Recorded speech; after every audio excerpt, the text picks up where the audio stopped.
Sampling. So introduction. A researcher cannot make direct observation of every individual in the population as they are studying because it will be difficult, and mostly we will be taking the sample based on the prevalence rate of the particular area. And if you are having the population of 1000, 2000 or 3000 or whatever it may be, it will be vary from one area to another. But even though it will be very difficult to take all the samples in the particular population. So here what we will do, instead of that we will be taking a sample from the subset of individuals, a sample. That's what all the population is difficult to study in the population. That's what we will be selecting a sample. So sample use those observation to make inference about the entire population. So example, in case if you want to find out if you are cooking a rice in the pot. So if you want to find out whether it's boiled, so we will not take the entire rice, we will take one rice and we will check it whether it's boiled or what. The same thing we will be doing for sampling. So let us see the basic terminologies used in sampling. First one is the population. So population is the collection of elements on which we are required to analyze and draw a conclusion. Population includes all the items under consideration for a particular case study.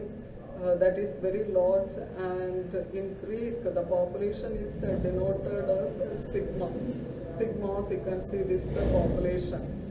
So the population is elder people. So in case if you are studying in the hospital, we will say that the patients admitted in the particular ward with the diabetes mellitus or hypertension, or the people residing at particular community with some problems. So these are the population commonly we will be using. That is the terminology which is used in the research, the population. Unit. What is unit? So each component of the population being studied is known as a unit.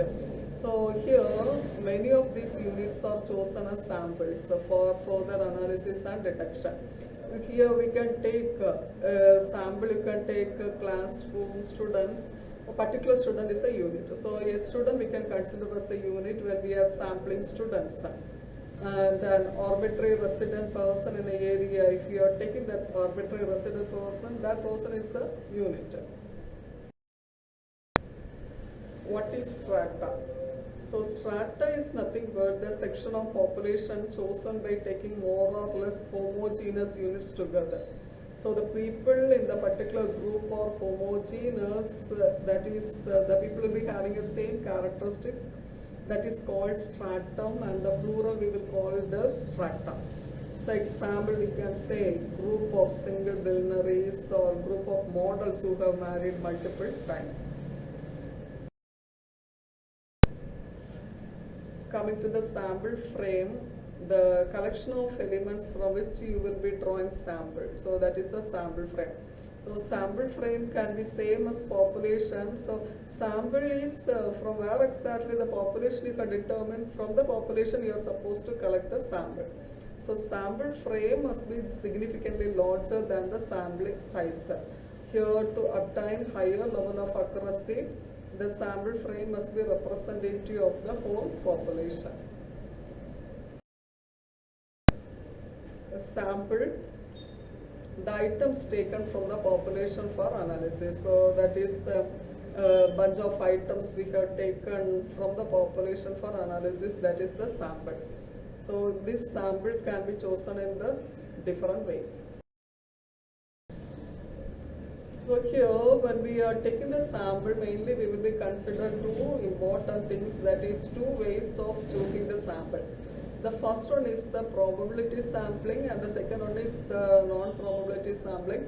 And this both the probability and non-probability, again it's divided into so many headings. So just we can take, so probability is nothing but is the probability of occurrence of events. So example, if we can take when we are tossing a coin, so what will happen? Either you will be getting a head or tail. That is the thing will be happening in the probability sample.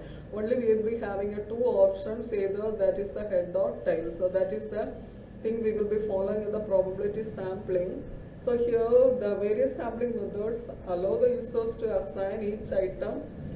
Here the probability sampling, we have subdivisions, that is simple random sampling, stratified random sampling, systematic random sampling,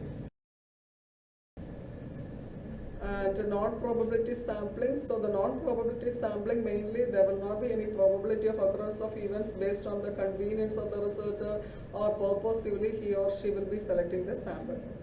So this technique do not focus on the equal chances of getting selected. So here they will mainly focus on certain traits, characteristics of the items, and we will be select them based on the category. So that is the non-probability sampling here, that is convenience sampling and purposive sampling.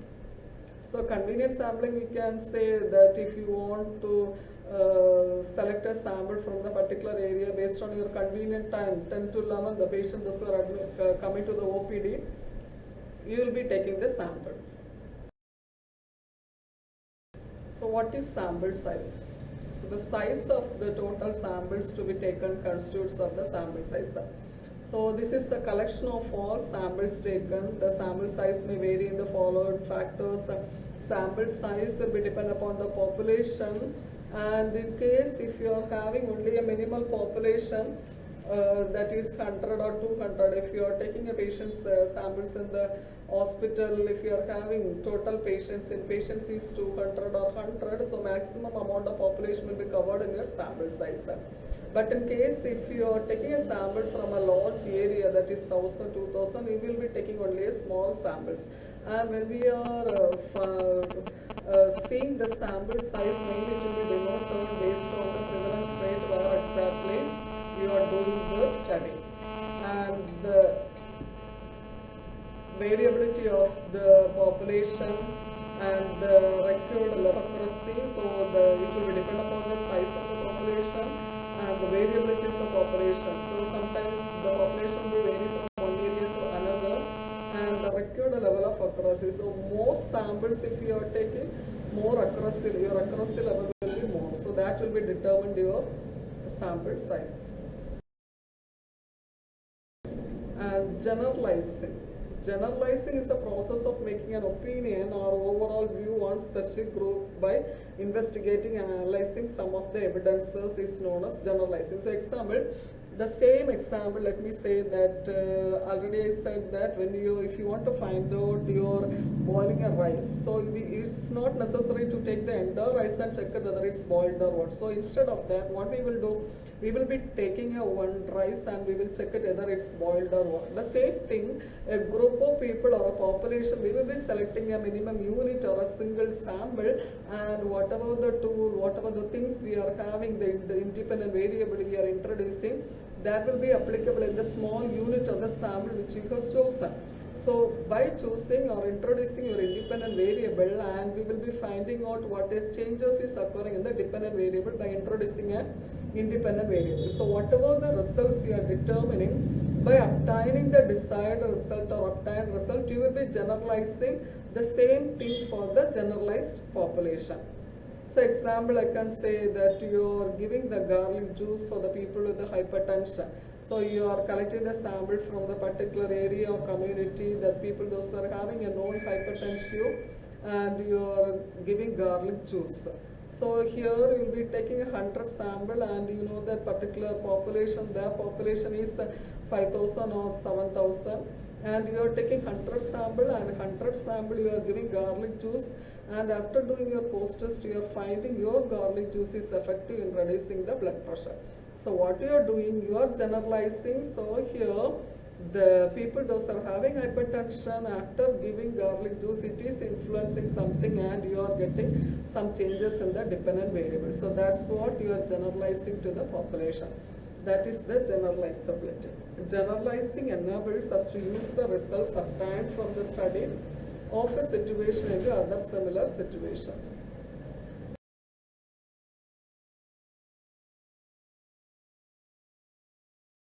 So validity, everyone knows that the validity already first unit we have studied that validity is nothing but it's an accuracy.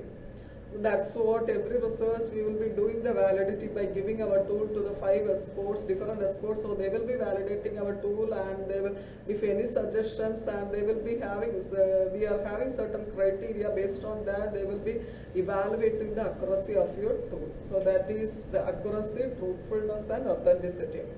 And in the current context, the validity of an information can be defined as sufficiency of the information. So sufficiency of the information is, so whenever you are having a tool or you are planning to use your tool, so the people those who are validating your tool, they will be assessing where adequate information or sufficient information which is needed for your tool, whether it's available in your tool or what. That is the sufficient information on the subject matter.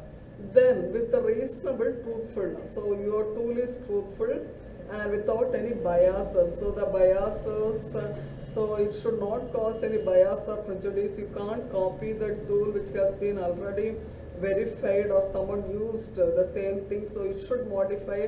And if you are using a standardized tool, always we should be authorized, or you have to get them permission from the author which you have formulated the tool. That's what we are doing in the validity.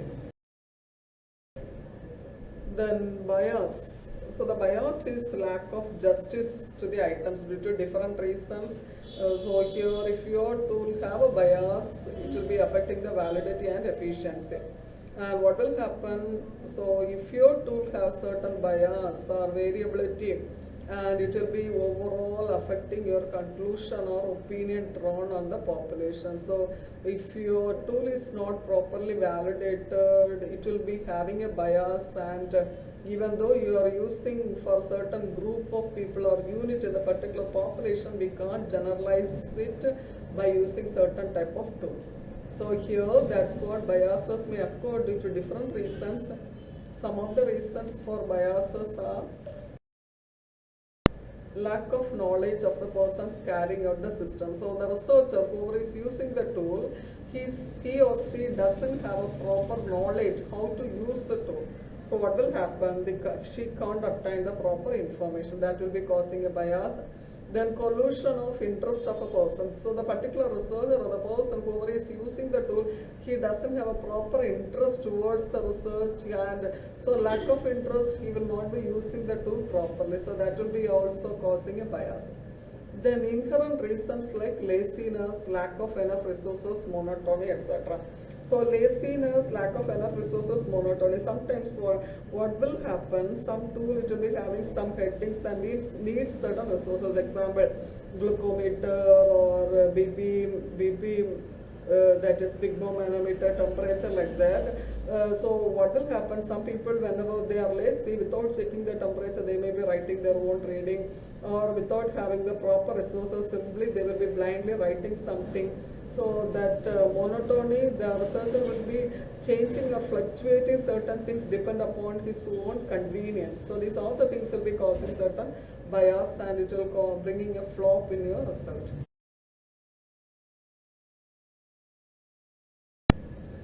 Coming to the sampling error. So the error that occurs because the samples are not the true representative of the population. So why there is sampling error is occurring? Because sometimes what will happen, due to our convenience, some researchers, they may not be taking the sample from the representative unit of the population. So instead of what we will do, the people may be coming out of the population. Example, actually we may be determined to take the sample in the particular community, but some inconvenience, something you may be feeling, and you will be skipping and you will be taking a sample whichever is convenient nearby. So what will happen, that will be causing a sampling error.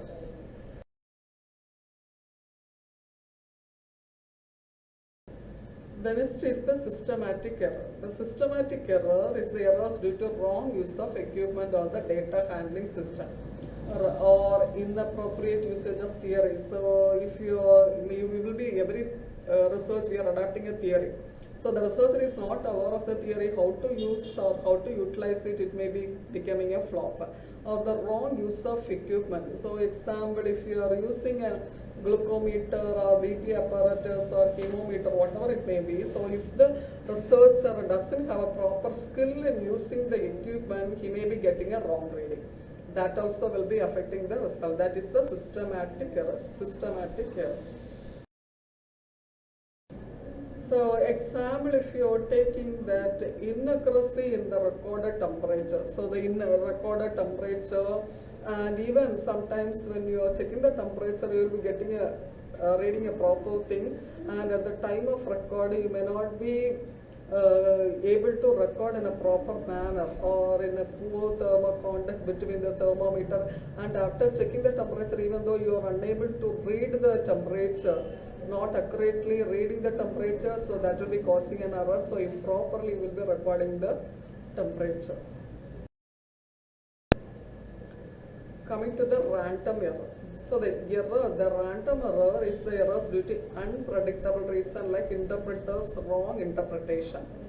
So random error is randomization. We know that randomization is nothing but every sample has an equal chance to participate in the study. So when the random error will occur, sometimes what will happen, so here some researcher, they will not give the equal chance to all the participants. Some convenient of him or her, they will be taking their own way of sampling without giving equal chance to everyone. So here is the chance of occurring random error. What is sampling fraction? So the sampling fraction is the ratio of sample size. So the ratio of sample size will be denoting a small n of a survey, and the size of the population will be denoted as n. It's known as sampling fraction. Then sampling distribution. The pattern of a sample group will be somewhat similar to the same as other group. So sampling distribution, always you have to distribute in an equal manner. So if you are taking a two group, experimental and control group, so we should not see any bias, or there should not be any prejudice. So equally we have to contribute the two groups. So you can see that sample contribution to equally to both the groups. You can see both uniformly it's the sample contributed to both the groups. Oversampling is the repetition in taking a sample multiple times is known as oversampling. So here sometimes what will happen if the researcher in a situation to take 100 sample, but particular day or in the particular during the particular period he could not able to complete the sample. So in spite of that, what he will do, he will not seek any alternative. The same sample itself repeatedly he will be taking. So the same person will be exposed to multiple times in the research. So that will be causing an error. Thank you.